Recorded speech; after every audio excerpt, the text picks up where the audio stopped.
नमो तस्से भगवतो अरहतो सम्मा संबुद्धस्से।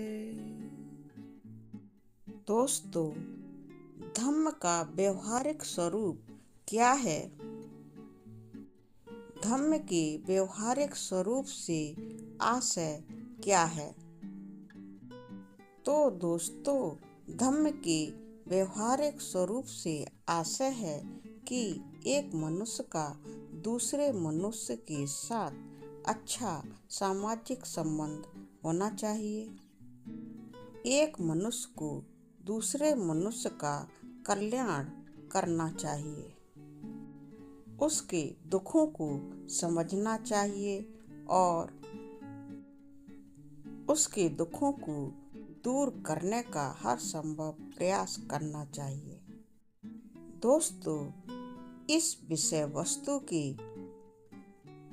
पहले वीडियो यानी कि पहले भाग में हमने देखा कि धम्म के व्यवहारिक स्वरूप को समझने के लिए दो प्रमुख आधार स्तंभ होते हैं और पहले आधार स्तंभ को हमने इस विषय वस्तु के भाग 1 में समझा। अब दोस्तों, इस वीडियो में हम समझने की कोशिश करेंगे कि धम्म का जो व्यवहारिक स्वरूप होता है वह सही अर्थ में है क्या। यानी कि दोस्तों, बौद्ध धम्म की जो व्यवहारिक शिक्षाएं हैं उनका प्रमुख उद्देश्य क्या है। इस बात को समझने के लिए हमें धम्म व्यवहारिकता के स्वरूप के दूसरे आधार स्तंभ को विस्तार से समझना चाहिए। तो दोस्तों, यह प्रमुख आधार स्तंभ इस प्रकार से है। बुद्ध भगवान के अनुसार संसार में बहुत ज्यादा दुख है, इसलिए हर मनुष्य दुख मुक्ति के मार्ग पर चलकर सुख प्राप्ति करे और इसके लिए भगवान बुद्ध ने 4 आर्य सत्य भी बताए हैं, जो कि त्रिपिटक में पाली भाषा में अंकित हैं और इस प्रकार से हैं। मनुष्य को अपने जीवन में कुछ विशेष कारणों से दुख मिलता रहता है और वह कारण कुछ इस प्रकार से हो सकते हैं। बीमारियों से मनुष्य को दुख मिलता है। किसी भी रोग के शरीर में प्रवेश कर जाने से मनुष्य दुखी होता है। बुढ़ापा आ जाने के कारण भी मनुष्य दुखी हो जाता है, क्योंकि उसके हाथ पैर चलने बंद हो जाते हैं या फिर शिथिल हो जाते हैं और मनुष्य अपना जीवन निर्वाह करने में बहुत परेशान होता है। प्रिय लोगों से बिछड़ने के कारण भी मनुष्य बहुत ज्यादा दुखी हो जाता है। वहीं इसके विपरीत अप्रिय लोगों से मिलने के कारण भी मनुष्य दुखी होता है। समाज में कुछ ऐसे लोग भी होते हैं जो हमें बहुत अप्रिय लगते हैं, लेकिन हमें फिर भी उनसे मिलना पड़ता है, जिसके कारण हम बहुत दुखी हो जाते हैं। अगर मनुष्य के मन में कोई इच्छा है और वह पूरी नहीं हो सकती है, तो भी इच्छा पूरे ना हो पाने की स्थिति में भी मनुष्य बहुत दुखी हो जाता है। इसके अलावा दोस्तों, अगर मनुष्य की कोई प्रिय चीज खो जाती है तो भी मनुष्य दुखी हो जाता है। अगर कोई मनुष्य व्यसन करता है तो भी वह दुखी होता है। और अगर मनुष्य बहुत ज्यादा गरीब है तो भी वह अपनी गरीबी के कारण अनेकों दुख अपने जीवन में पाता है और दुखी रहता है। दोस्तों, अगर कोई मनुष्य अपने मन में ऐसी इच्छा रखता है कि वह किसी को पाने का मोह रखता है और उसे वह नहीं मिलता है तो भी मनुष्य बहुत ज्यादा दुखी होता है। अब दोस्तों, आपने देखा कि मनुष्य किस किस वजह से अपने जीवन में दुख पाता है और किस किस कारण की वजह से वह अपने जीवन में दुख पाता है और दुखी रहता है। तो दोस्तों, इस तरह से दुखों के बहुत सारे प्रकार होते हैं और इन दुखों के कारण भी होते हैं। तो दोस्तों, भगवान बुद्ध के अनुसार मनुष्य के दुखों को दूर करने के लिए इन कारणों को नष्ट कर देना चाहिए या फिर दूर कर देना चाहिए।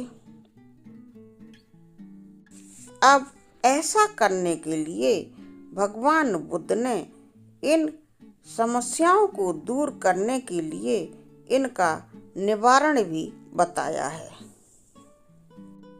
यानी कि दोस्तों, दुखों के प्रकार और उनके कारणों के निवारण के लिए भगवान बुद्ध ने एक निवारण का मार्ग बताया है।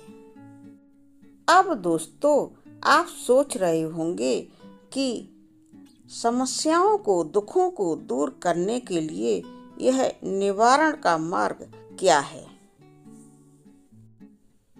तो दोस्तों, भगवान बुद्ध के अनुसार जीवन में चीजों के पीछे भागना बिल्कुल छोड़ दो, क्योंकि यह मनुष्य की तृष्णा है। तृष्णा की वजह से ही हम चीजों के पीछे भागते भागते थक जाते हैं और अपने जीवन में बहुत दुखी हो जाते हैं।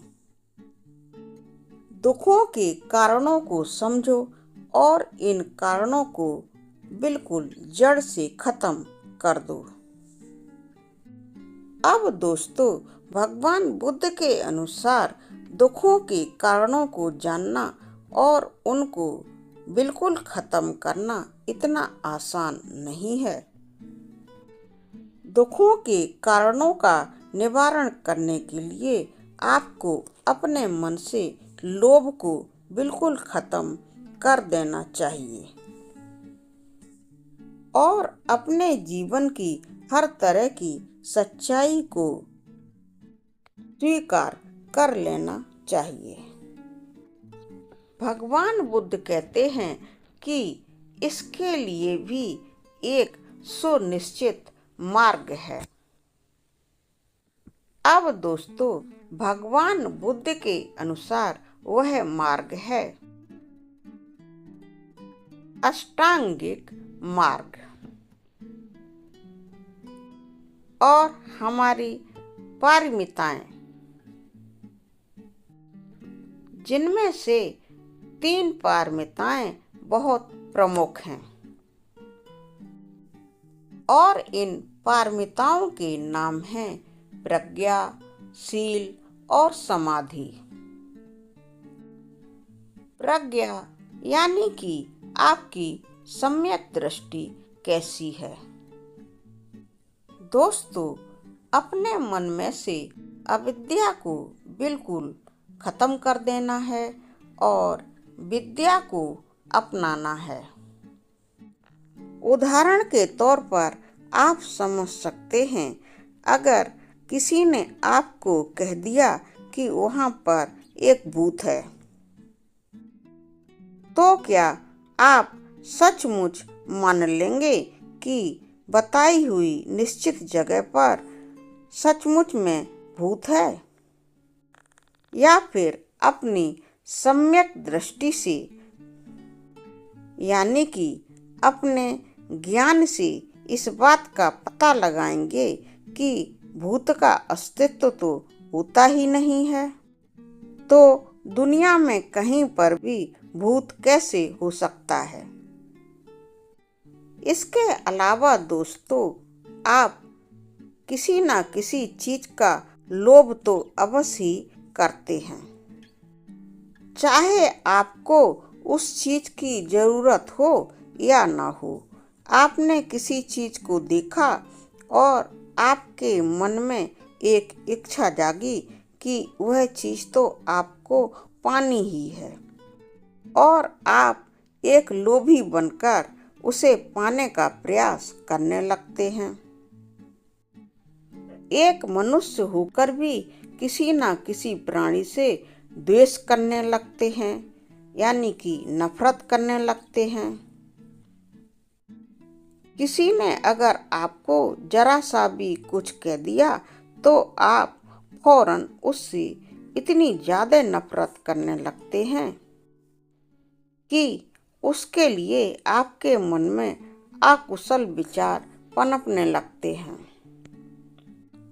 और मन में अकुशल विचार आने के कारण आप बहुत ही ज्यादा अविद्या के शिकार बन जाते हैं। आने वाले समय में अपने जीवन के लिए सही निर्णय नहीं कर पाते हैं और ना ही कोई दृढ़ संकल्प कर पाते हैं। एक मनुष्य दूसरे मनुष्य से ईर्ष्या भी करने लगता है। अविद्या के कारण वह यह नहीं समझ पाता कि ईर्ष्या करने का कोई कारण होता ही नहीं है, फिर ईर्ष्या करना कहाँ तक उचित है, मगर वह फिर भी दूसरे प्राणियों से ईर्ष्या करता ही चला जाता है। अब दोस्तों, ठीक ईर्ष्या के विपरीत मनुष्य किसी न किसी से आसक्ति भी रखता है। किसी चीज की मोह माया से आसक्ति रखता है या फिर किसी व्यक्ति विशेष से आसक्ति रखता है, और ऐसी चीजों को वह हर कीमत पर पाना चाहता है। यानी कि ऐसा मनुष्य तृष्णा का शिकार बन जाता है। अब दोस्तों, प्रज्ञा से आशय भी समझ लेते हैं, क्योंकि प्रज्ञा के अभाव में मनुष्य यह सब करता है। इसलिए प्रज्ञा का सही सही मतलब क्या है, आइए भगवान बुद्ध के अनुसार समझते हैं। भगवान बुद्ध के अनुसार दोस्तों, प्रज्ञा का सही अर्थों में धम्म के अनुसार मतलब यह है कि मनुष्य अपनी बुद्धि को बिल्कुल निर्मल करे, यानी कि उसकी बुद्धि एकदम से समझदारी वाली होनी चाहिए। उसका मन यानी कि उसकी बुद्धि बहुत निर्मल एवं पारदर्शक होनी चाहिए। यही प्रज्ञा है। मनुष्य को अपनी प्रज्ञा के द्वारा मन में से अविद्या का नाश कर देना चाहिए, और जब कोई मनुष्य ऐसा करता है तो वह जीवन के सारे भय से मुक्त हो जाता है मनुष्य अपने जीवन में जितने भी संकल्प करता है उसके सारे संकल्प सही हो जाते हैं। अब दोस्तों, अभी तक हमने मनुष्य के दुखों को देखा और उनके कारणों को देखा और दुखों के कारणों के निवारण पर प्रज्ञा के द्वारा विचार किया। अब दोस्तों, दुखों एवं इनके कारण को दूर करने के लिए दूसरी पारमिता शील को भी समझ लेते हैं।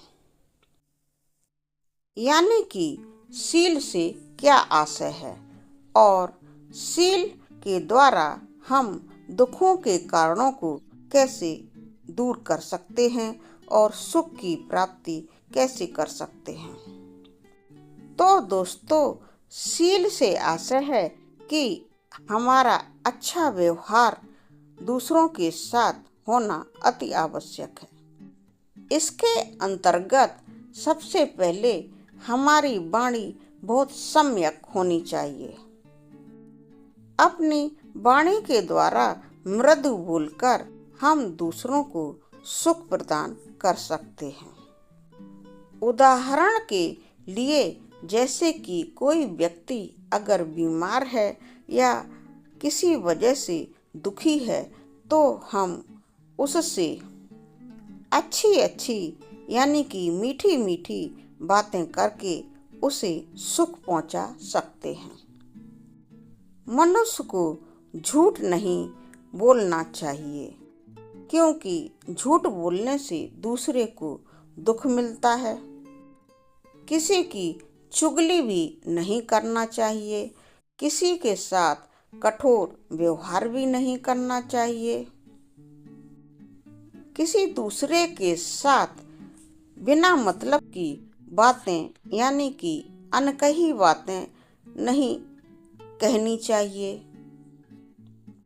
मनुष्य को अनकही बातों से हमेशा बचना चाहिए। अगर एक मनुष्य दूसरे मनुष्य के साथ ऐसे अच्छे बर्ताव करता है तो निश्चित रूप से उसके दूसरे लोगों के साथ अच्छे संबंध बनने लगते हैं।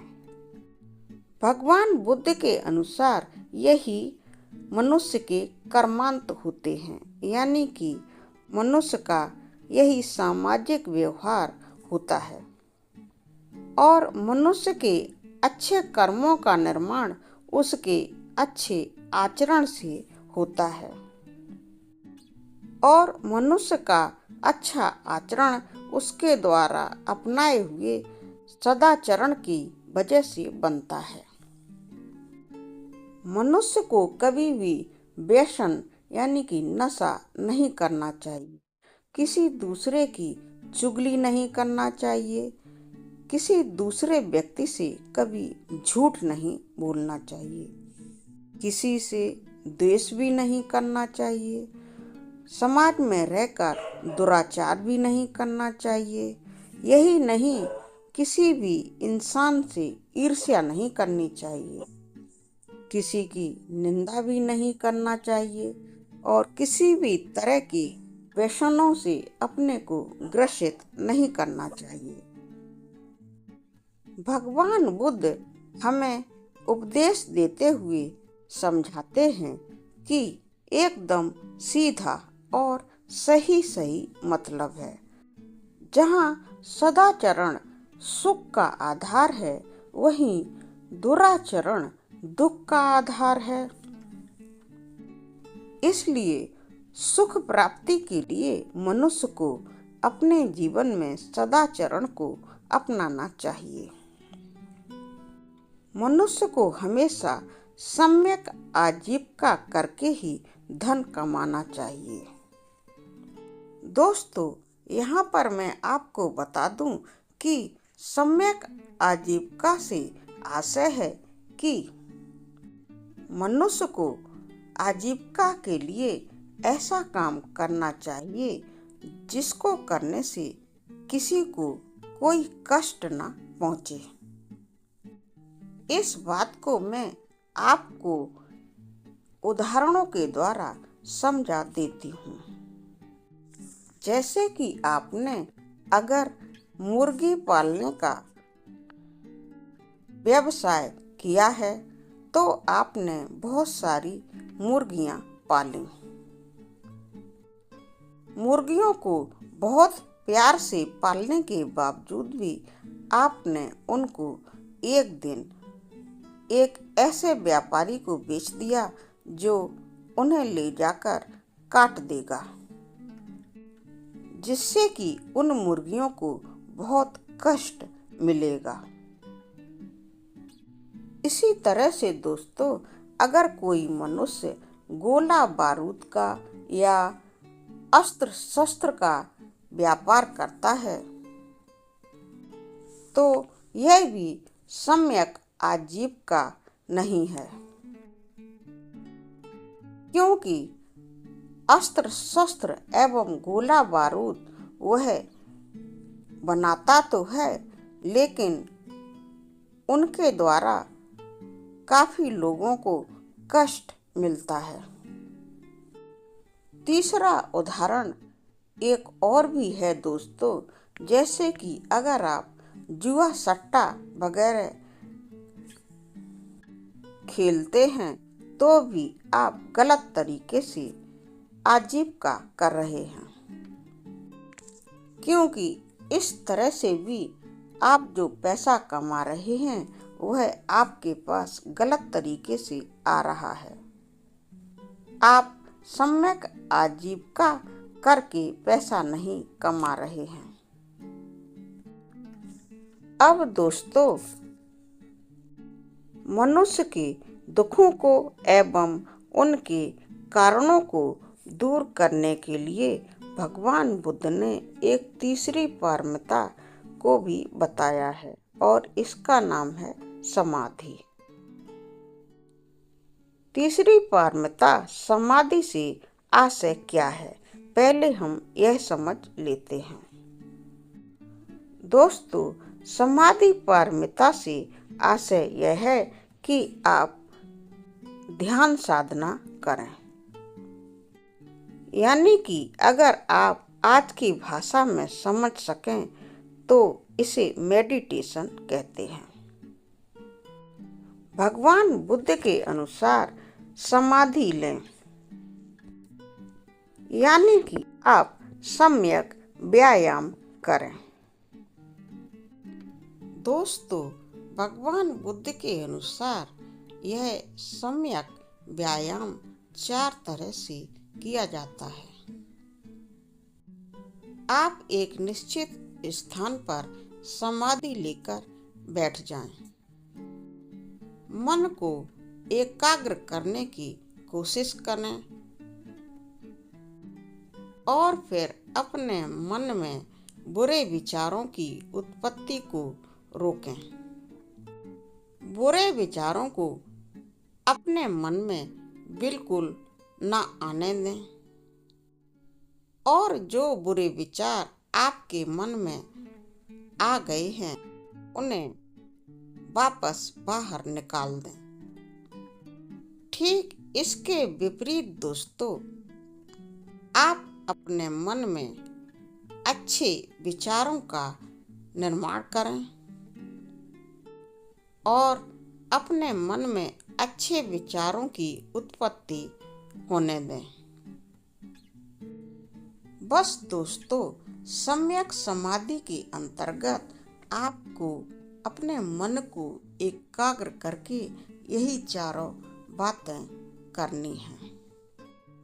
अपने मन में आए हुए अकुशल विचारों को मन से फौरन बाहर निकाल दें और अपने मन में फालतू के अकुशल विचारों को बिल्कुल भी न पनपने दें। अपने मन के अंदर अच्छे विचारों को आने दें और मन को पूर्ण रूप से एकाग्र रखते हुए मन में अच्छे विचारों को पनपने दें। भगवान बुद्ध के अनुसार यही सम्यक समाधि है। ऐसा करने से भी मनुष्य के मन में आने वाले दुखों का एवं उनके कारणों का नाश होता है। फलस्वरूप मनुष्य अपने जीवन में बहुत खुश हो जाता है और उसका जीवन शांतिमय बन जाता है। तो दोस्तों, इस वीडियो में मैंने आपको बौद्ध धर्म के व्यवहारिक स्वरूप के बारे में बताया और मनुष्य के दुखों, उनके कारणों के निवारण के लिए दूसरे आधार स्तंभ को भी विस्तार से समझाया। दोस्तों, अगर विषय वस्तु एवं हमारा समझाने का तरीका आपको पसंद आया हो तो प्लीज मेरे चैनल को सब्सक्राइब कर लें, वीडियो को लाइक करें, अपने दोस्तों को शेयर करें और हाँ दोस्तों, वीडियो के ऊपर कमेंट सेक्शन में आप कमेंट करके हमें अवश्य ही बताएं कि आपको भगवान बुद्ध के विषय में यह जानकारी कैसी लगी। मनुष्यों के कल्याण के लिए भगवान बुद्ध की यह उपदेश आपको कैसे लगे। धम्म की यह विशेष जानकारी जो कि मनुष्य कल्याण के लिए है, आपको कैसी लगी। आप अपने जीवन में इस जानकारी को अपनाएंगे या नहीं, अवश्य लिखकर बताएं। धन्यवाद। धम्मं नमामि, धम्मं नमामि, संघं नमामि। साधु साधु साधु।